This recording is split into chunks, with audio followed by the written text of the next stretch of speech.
그럼 두 번째 고민이 있습니다. 회개는 누가 외칠 자격이 있느냐 하는 것입니다. 두 번째로 우리가 묵상할 것은 뭐냐? 그럼 회개는 누가 외칠 것이냐는 거예요. 아무리 내 자신이 회개의 주인공이고 내가 먼저 솔선수건 회개를 한다 할지라도 혹간에 절대절명의 순간에 누군가에게 회개하라고 권면해야 될 순간이 올 텐데, 그러면 그때 어떤 자격으로 어떤 시기에 누구를 향하여 회개를 외쳐야 되냐는 거예요. 이럴 때 우리가 조심해야 될 부분이 있어요. 성경을 많이 검토해 보니까 회개하라고 외친 사람이 굉장히 드물었습니다. 성경 역사에 수많은 사람이 등장하는데요, 믿음이 좋고 믿음의 선배들이 많이 계셨습니다. 근데 그들 입에서 남을 향해서 회개하라 라고 얘기했던 그러한 사역자들, 그런 우리의 믿음의 선배들 중에 회개하라고 외친 사람이 많지 않았다는 겁니다. 극히 드물었어요. 근데 그 중에 가장 유별나게, 가장 확신차게 다른 사람들을 향해 회개하라고 외친 사람이 바로 세례 요한이었습니다. 그렇다면 우리는 알 수 있습니다. 적어도 남을 향해서 회개하라 라고 말씀할 수 있는 사람은 세례 요한 이상 되는 영성과 윤리를 갖고 있어야 된다는 거예요. 개혁을 주창하는 사람은 그 개혁의 내용보다 더 깨끗해야 되는 거예요. 그래 놓고 보니까 세례 요한이 어떤 사람이었느냐?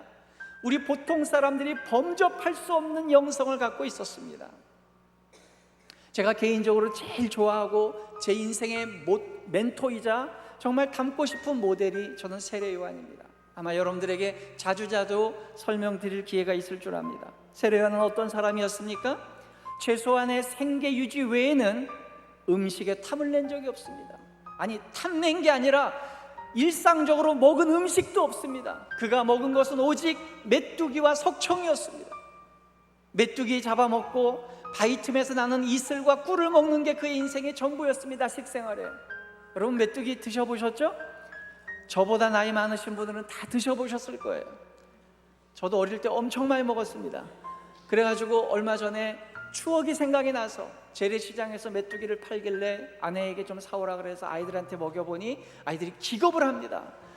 아버지, 먹을 게 없어서 벌레를 잡아먹습니까? 저희 어릴 때는 메뚜기가 센 걸로 먹지 않았어요. 조리법이 제가 알기로 크게 두 가지가 있습니다. 하나는 간장에 졸이는 거예요. 그리고 또 하나는 식용유와 설탕을 넣어서 졸이는 거죠. 튀기는 거죠. 약간 달달 볶는 거죠. 튀기는 게 아니라. 맛있습니다. 제가 기억하기로 초등학교 5학년 때인가 6학년 때를 기점으로 우리나라의 메뚜기하고 꿩이 갑자기 없어졌습니다. 제가 정확히 기억합니다. 한 80년 전후가 될 것, 78년부터 80년 사이가 될 것 같은데요, 제가 어린 시절 초등학교 5학년 이전에는 정말 포대 하나 들고 나가서 메뚜기 잡으면 1시간 만에 반 포대를 잡았어요. 여러분, 생각보다 제가 촌사람입니다. 포대를 잡았어요. 근데 이상하게 한두 해를 지나고 난 다음부터 메뚜기가 씨를 말랐어요. 꿩이 얼마나 많은지 아십니까? 돌멩이를 던지면 밭에서 꿩들이 포탁 날아다녔어요.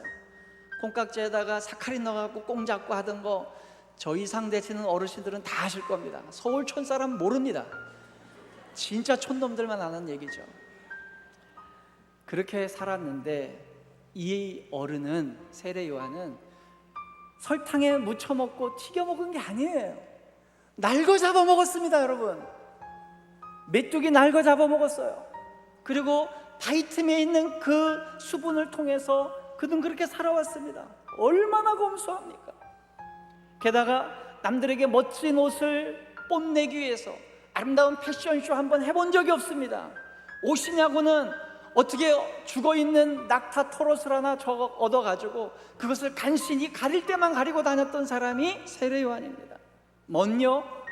예의요? 아니에요. 최소한의 자기 몸을 보호할 수 있는 것만 지키고 살았던 사람입니다. 이분은 세상에 권력과 자리에 욕심이 없었습니다. 그런 기회조차 갖지 않았습니다. 더더군다나 이 당시는 제사장이라고 하는 직분이 굉장히 귀한 직분이었습니다. 왜냐하면 순혈 계통으로 사독의 후예로 이 레위 지파 중에 제사장이 된 순혈 계통의 제사장이 거의 없었습니다. 그리고 당시의 제사장 제도는 종교 지도자일 뿐만 아니라 사회적으로 정치 지도자였습니다. 그렇기 때문에 그 당시에는 제사장직을 돈을 주고 사기도 했습니다.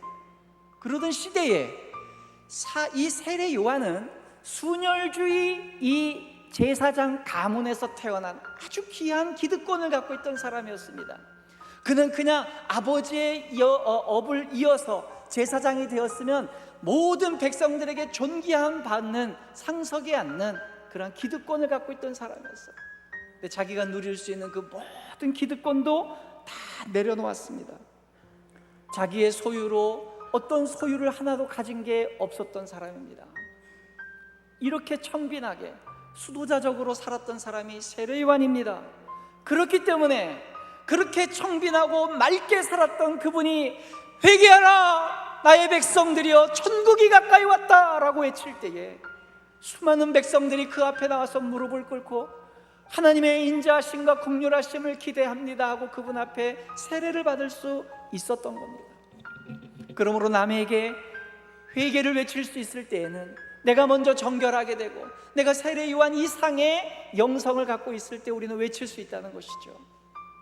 나아가서 회개는 아무 때나 회개하는 게 아닙니다.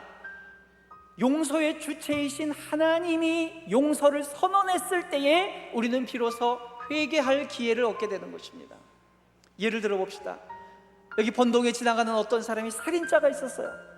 이 수유 사거리에서 누가 다 보는 데서 살인을 했어요. 이 사람은 명백히 살인범입니다. 이 사람의 형량을 누가 선고합니까? 재판관이 합니다. 우리 모든 주민들은 야, 이 사람 잘못됐다, 여기서 직결 처형하자 아무리 우리가 떠들어도 재판관이 선언하기 이전까지는 이 사람은 아직은 무죄입니다. 그러나 재판관이 볼 때 당신은 유죄입니다, 몇 년 형을 집행합니다 라고 선언하면 그때부터 죄가 집행되는 거예요. 마찬가지입니다. 여러분들끼리 우리끼리 너 회개하라, 너 내가 용서했다 되는 게 아니에요. 하나님이 선언하시고 하나님이 요청한 대상에게 그 일을 해야 되는 거예요. 그러므로 섣부르게 회개하라, 용서한다는 말을 남발하는 것은 우리가 하나님의 입장을 대신하려고 하는 위험에 빠지게 되는 것이죠. 그러므로 회개라는 단어가 나올 때는 언제나 내 자신을 되돌아봐야 됩니다. 그걸로 족합니다. 내 자신을 돌아보고 내가 내 기준으로 다른 사람을 판단하고 평가하고 정죄한 적은 없는가? 오히려 그 평가와 기준을 가지고 나에게 적용해서 내가 하나님 앞에서 더 바른 사람으로 살아야 되겠다. 그것이 우리가 할 수 있는 최선입니다.